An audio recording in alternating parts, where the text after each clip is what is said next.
Cela fait partie des choses qu'on n'explique pas. Bien que n'y ayant le plus souvent jamais mis le moindre pied, le Québec nous attire. Et peut-être que c'est votre cas.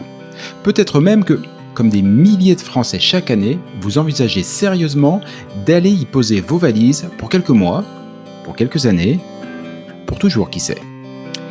Mais si en avoir envie est la condition première pour réussir votre expatriation, c'est aussi, et de loin, la plus facile.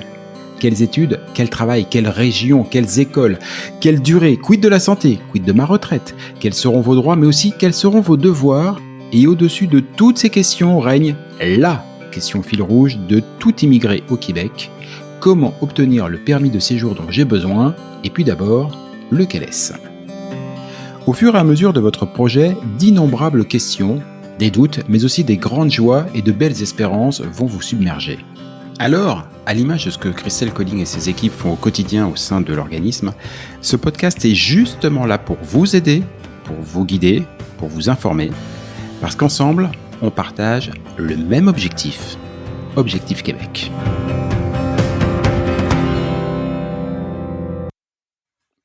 Cinquième épisode du podcast Objectif Québec. Aujourd'hui, on continue notre série de portraits de ceux et celles qui, après être passés dans les mains expertes d'Objectif Québec, ont réussi à réaliser leurs rêves. Et c'est au tour de Nadine de nous parler de son expérience. Salut Nadine. Salut. Donc alors, moi je suis Nadine, j'ai 51 ans, je suis mariée, j'ai 2 enfants. Donc on arrive de Bretagne. Donc, il y a 1 an, on a quitté notre Bretagne pour arriver ici au Québec. Donc, moi, pour reprendre mes études et mon mari pour travailler. Simple, rapide et efficace. Tu sais quoi, Nadine? J'ai même pas eu le temps de poser la question. Tu as fait une présentation très courte, mais ceci dit, comme d'habitude, moi j'ai préparé cet épisode avec Christelle d'Objectif Québec et elle me disait qu'elle a vraiment beaucoup d'admiration pour ton engagement, ton implication, ta capacité de travail. Elle a précisé, elle a dit que tu es certainement la personne qui a fait le plus de progrès. Et justement, nous avons intitulé cet épisode, à quel point faut-il s'investir pour réussir son projet d'immigration? Quand on parle de valeur de travail, d'engagement, d'implication et tout, faut vraiment s'investir beaucoup pour réussir son projet d'immigration au Québec? Alors moi, voilà, une chose qui est super importante, c'est de se préparer en amont. Donc c'est ce que Christelle d'Objectif Québec nous a bien expliqué. Donc c'est vrai que moi j'ai écouté, j'ai fait confiance parce que c'est vrai que des fois je suis un petit peu méfiante dans la vie, j'ai toujours été un peu comme ça. Mais quand je suis tombée sur Christelle la première fois, je me suis dit c'est la solution qu'il nous faut pour pouvoir franchir le pas. Donc j'ai écouté ses conseils. Donc on s'est investi, elle nous a dit qu'il fallait faire comme ça, comme ça. Donc les recherches, tout ça. Donc on s'est préparé au mieux, je vais dire, mais même si on n'est jamais préparé à 100%, parce que on a toujours des choses. Une fois qu'on arrive ici, il y a toujours des choses auxquelles on s'attendait pas. Mais franchement, de se faire accompagner, c'est hyper important pour moi, pour pouvoir réussir derrière cette expatriation. Je vais te faire une question un petit peu à l'absurde, mais justement, comme avec Objectif Québec, tu as bénéficié, et ceux qui en profiteront, ce sera le cas aussi, tu as bénéficié d'un accompagnement, de services, de ressources, d'informations. Du coup, est-ce qu'il est vraiment nécessaire de s'investir à ce point-là? Ou à l'inverse, est-ce qu'on peut y aller à la cool, j'allais dire, et se reposer entièrement sur Christelle qui fait le boulot? Ça va pas lui plaire. Non, attention. Non. Non, il faut quand même faire les choses. Voilà, quand on nous dit quand on nous donne des conseils par rapport à certaines choses, il faut faire les choses par soi-même parce que sinon, si on cherche pas de l'information quand on a besoin de choses ou d'autres, c'est à nous aussi de nous investir. C'est un travail en duo, on va dire. Non, c'est pas que eux. Le projet d'abord, c'est nous. Si on a envie, de partir, à un moment donné, c'est à nous de faire aussi des efforts sur plein de choses, parce que c'est vrai que quand on arrive dans un pays, ok, ils parlent français, mais c'est un pays qui est différent de la France. On n'est pas en Europe, on est en Amérique du Nord. La mentalité n'est pas la même, et tout ça, ça se prépare. Ça se prépare, comme par exemple, moi, pour me préparer, il y a 3 ans, on a écouté une radio québécoise. le meilleur moyen de se mettre dans le bain, c'est déjà d'apprendre, les écouter parler. Et ça, déjà, c'est hyper important, moi, je trouve, parce que déjà, pour se familiariser avec l'accent, même si c'est pas vrai, eux, ils disent qu'ils n'ont pas d'accent. Certains disent Oui, il qu'ils n'ont paraît pas que c'est nous. d'accent. Voilà. Non, mais ça vient, hein. Quand, c'est marrant parce que les Québécois nous disent bien, ah, vous avez un petit accent de France. Eh oui. Non, Oui, mais c'est, on voilà. peut difficilement le cacher.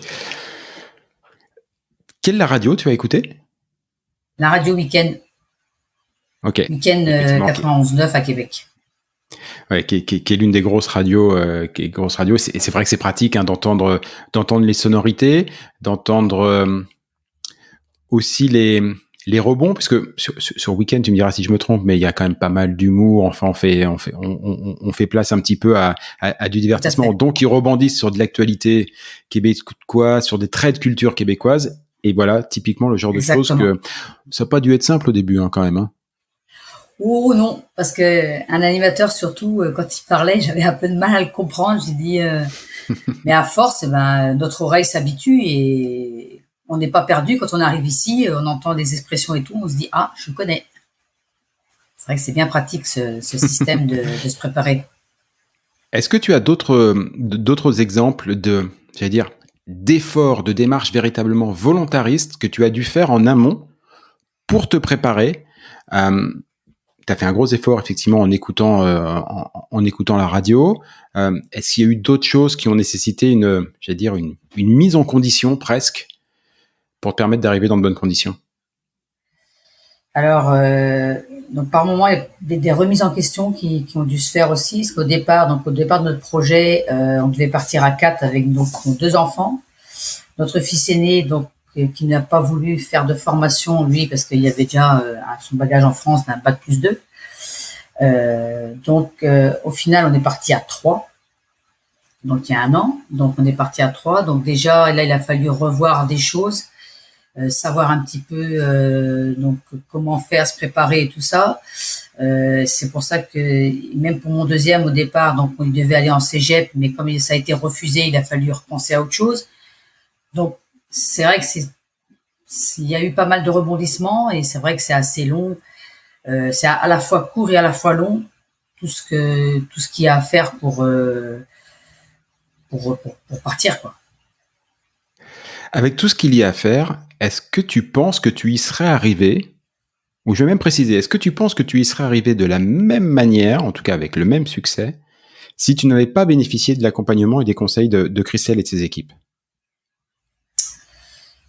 Franchement, non, je pense pas. Ou alors, on aurait mis beaucoup plus de temps, mais on se serait peut-être, on va dire, un petit peu découragé parce que c'est hyper important de se faire accompagner. Moi, je cache pas que si on n'avait pas rencontré Objectif Québec, parce qu'on a essayé par nous-mêmes avant, hein, donc parce que si on est arrivé là, c'est qu'il y a 4 ans, on est venu en voyage. Voilà, D'accord. pourquoi on est arrivé là? On est venu en voyage il y a 4 ans, et donc quand on est revenu en France, en fait, on avait un petit peu cafard le blues du Québec. Bon, on s'est dit ça va nous passer. Hein. Non, bah, au bout de 6 mois, un an, ça ne nous passait pas. Donc à un moment donné, il va falloir faire quelque chose. Donc on a cherché par nous-mêmes des solutions pour venir tout seul. Mais Internet, c'est bien, mais il y a aussi beaucoup d'informations, trop d'informations. Et venir tout seul, surtout bah, quand on a passé 35 ans, on n'a pas le droit au PVT. Donc il faut savoir que trouver un travail comme ça, les employeurs qui font les démarches sont obligés de payer une partie, donc c'est compliqué. Donc voilà, on est tombé, voilà, c'était pas évident. Et le jour où c'est qu'on est tombé, par hasard, je me rappelle plus comment, mais sur Objectif Québec, en fait, il faisait sa tournée annuelle, donc en 2019, et c'est là qu'on a rencontré Christelle pour savoir de quoi ça parlait. Quoi. Le mois du Québec. Je reviens sur deux petites choses que tu as dit. Tu as parlé de PVT. Alors pour ceux qui ne le savent pas encore, enfin si vous vous intéressez au Québec, vous avez déjà quand même entendu parler, c'est le permis vacances-travail, qui est un des grands classiques pour effectivement rentrer, mais il y a de multiples manières de rentrer au Québec. Tu as aussi parlé de cette étude que doivent faire les employeurs pour embaucher un travailleur étranger. Effectivement, ici, c'est ce qu'on appelle une étude d'impact. Lorsqu'un travailleur veut signer un contrat de travail à un travailleur étranger qui n'a pas de permis de travail, quelle que soit la modalité du permis de travail, il doit faire une étude qui justifie auprès de l'administration que cet emploi ne va pas nuire au marché du travail québécois. C'est en gros que le français, en l'occurrence, ou la française, ne va pas piquer le job qui était dévolu à un Québécois. Ça coûte de l'argent, c'est un acte principalement administratif, très sincèrement. Il n'y a pas vraiment beaucoup de ratés parce qu'on a un peu l'impression que personne ne les regarde, si ce n'est que c'est un acte administratif qui coûte de l'argent et qui prend du temps et qui effectivement réduit très très très très fortement le nombre d'employeurs qui sont susceptibles d'embaucher les immigrants de cette manière-là, parce que c'est contraignant. C'est pas faute qu'il y ait besoin de travail. Parmi les choses sur lesquelles insistent énormément Christelle et les équipes d'Objectif Québec, c'est la question de posture. Elle le dit souvent, il faut changer votre posture par rapport au Québec et par rapport à votre démarche. Toi, tu as regardé un petit peu avant, seul, pour essayer de voir comment tu pouvais faire, et puis tu es rentré dans la démarche avec Objectif Québec. C'est quoi la posture qui a changé ? J'aimerais arriver à comprendre cette notion qui est pas si simple. Alors, comme on dit, la posture, donc faut pas arriver ici en terrain conquis déjà. Faut pas se dire, voilà, parce qu'on est souvent considéré comme les maudits français. Donc il faut rester humble, il faut être patient, parce que c'est vrai que quand on arrive ici, il y a des choses qui sont différentes de la France.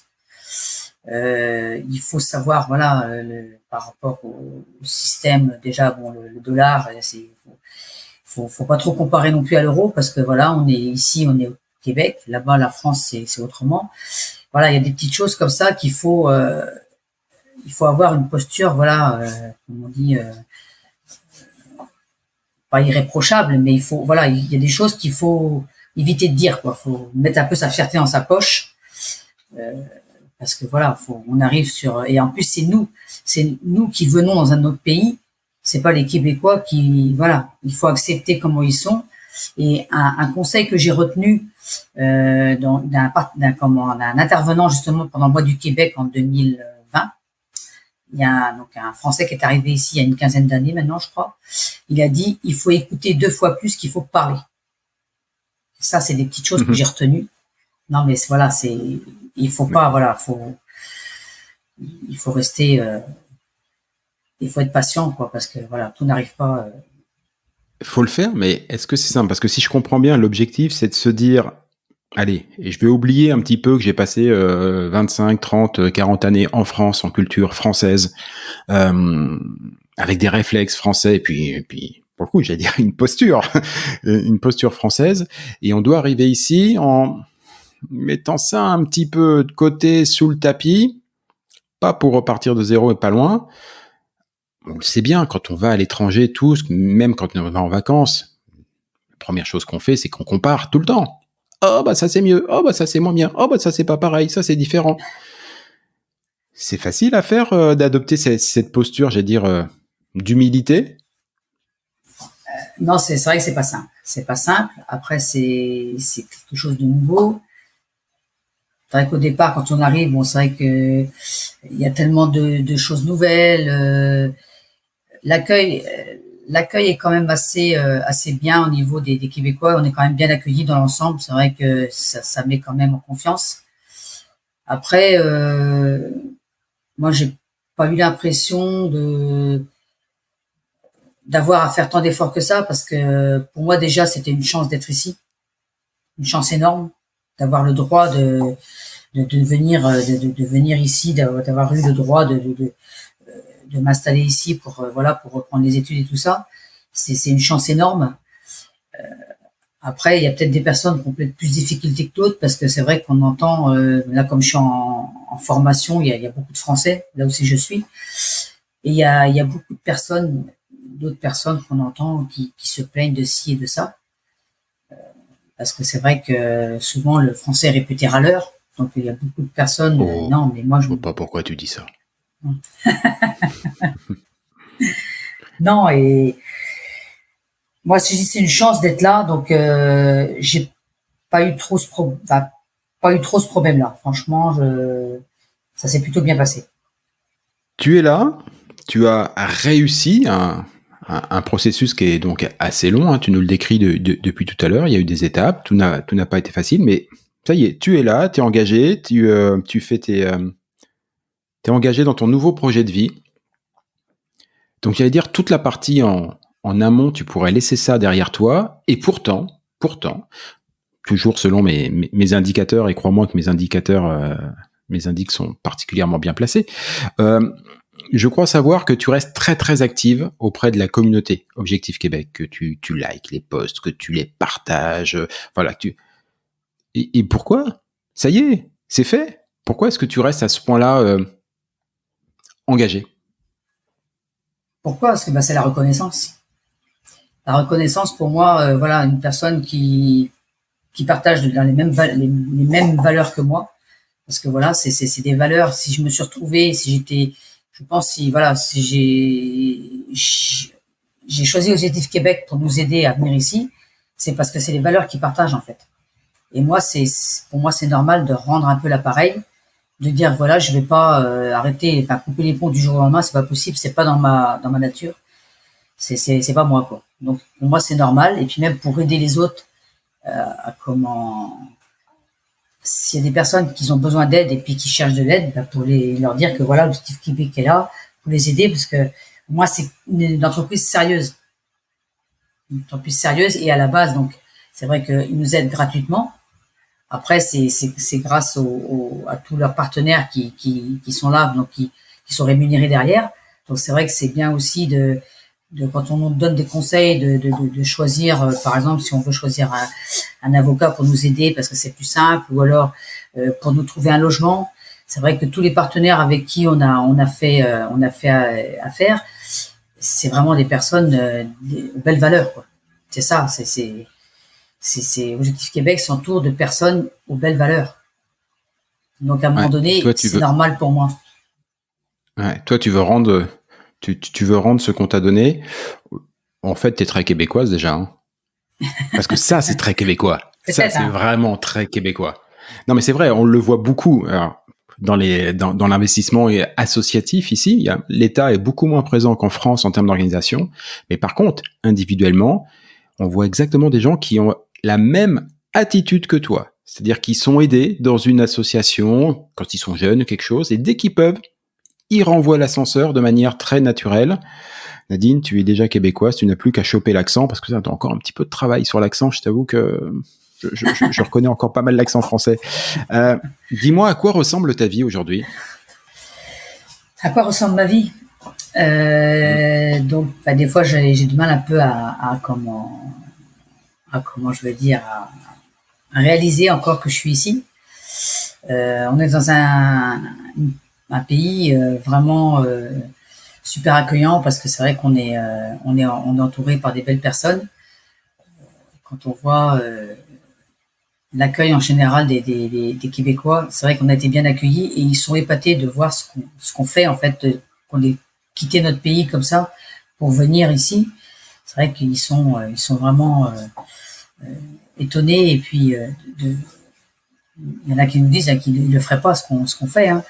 Mais voilà, la vie est différente ici et franchement, je ne regrette rien parce que en plus je fais une formation super intéressante avec dans un établissement très bien. Les professeurs sont vraiment derrière nous, elles nous motivent.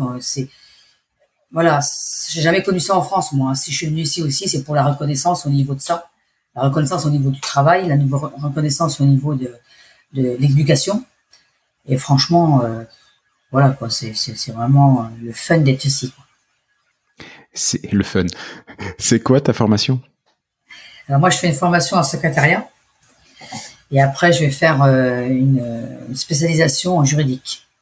Effectivement. Tu m'as dit ce à quoi ressemblait ta vie aujourd'hui. À quoi est-ce que ressemblera demain, une fois que tu auras ton diplôme? Voilà. Tu restes ici, tu retournes en France. À quoi il ressemblera? Ah non, je reste ici. Là, je reste ici parce que si j'ai fait une formation ici au Québec, justement, c'est pour que c'est une formation reconnue ici. Donc, moi, je me vois dans quelques temps Donc secrétaire dans un, je sais, on verra, j'arrive pas trop encore à visualiser, mais voilà, dans soit une grande entreprise ou une petite entreprise, enfin, un travail qui va me passionner. Et puis, continuer ainsi à découvrir cette magnifique province qui m'a tant apporté, quoi. En résumé, t'es heureuse. Exactement. C'est quand même plutôt pas mal, ça. Nadine, je te remercie énormément pour avoir partagé avec nous ton témoignage. Je te souhaite le meilleur. Voilà, je peux pas faire mieux. Le meilleur. Merci beaucoup. À bientôt, ciao. Ciao.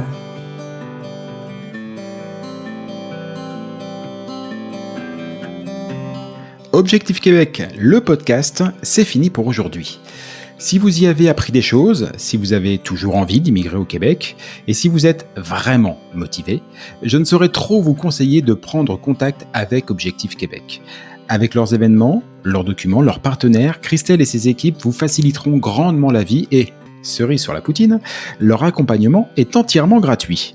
Rendez-vous pour cela sur le site de objectifquebec.ca, objectif au singulier, Québec, tout ça en un seul mot.ca. Et sinon, pour en savoir plus et être certain de ne manquer aucun épisode, abonnez-vous à ce podcast, partagez-le entre amis et donnez-lui une bonne note, ça fait plaisir à Apple et Google, et puis nous, on va vous dire, on n'est pas fâchés. Rendez-vous sur un prochain épisode, et d'ici là, comme on dit au Québec, à tantôt!